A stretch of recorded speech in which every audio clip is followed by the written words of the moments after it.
How to delete recordings from Reolink SD card. Need to clear up space?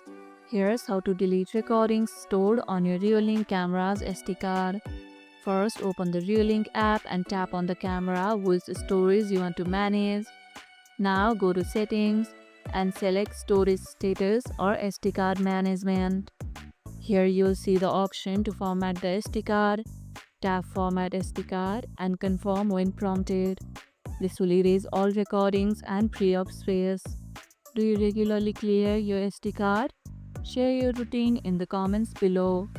Download any important clips before formatting so you don't lose key footage.